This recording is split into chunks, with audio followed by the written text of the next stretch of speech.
มากับทีมงานขี้เมาคือเก่ามานี่โอ้จวดแล้วพี่น้องโอ้จวดแล้วโอ้มัน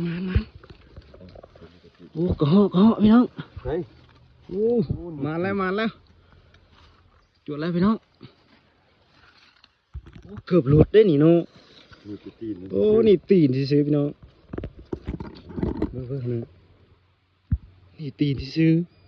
เกือบหลุดไปพี่น้องเอ้ยโอ้มันหมายนี่พี่น้อง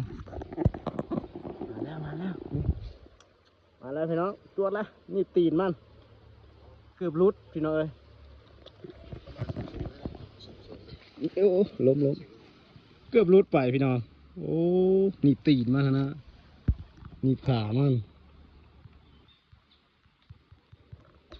เกือบหลุดผู้กระสั้นกันนั่นพี่น้องเอ้ยลำบากกันนะผู้สั้นกันนะผู้พี่น้องมันอยู่กูนนี่มันลุ้นมันเราลุ้นดังอยู่ท้ายพี่น้องเอ้ยโอ้ยจวดอีกแล้วพี่น้องจวดอีกแล้วกระแตพี่น้องอุ้ยนี่จวดนี่พี่น้องกระแตพี่น้องนี่โอ้นี่มาอีกแล้วพี่น้องกระแตแต้มที่2แต้มที่3ละนี่นะพี่น้องนี่โอ้มันควาดกิดอย่างวะมาแล้วกระแตแม่รอกระแตนี่นะบอแม่รอกระแตนี่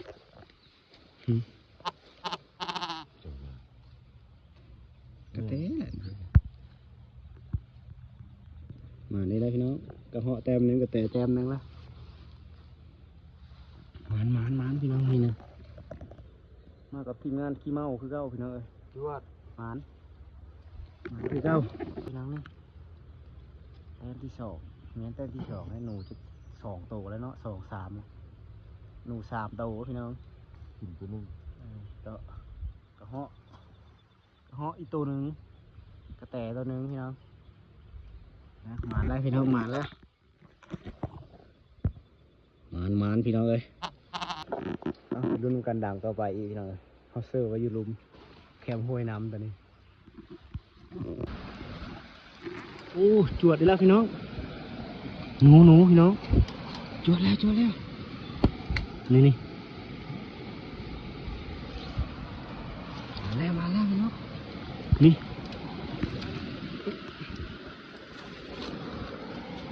หนูนี่ห้องพี่เหรอวะแต้มนึงนี่พี่น้องนี่ยังวะ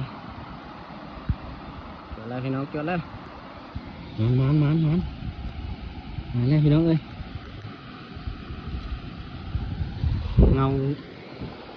เมาไหมพี่น้อง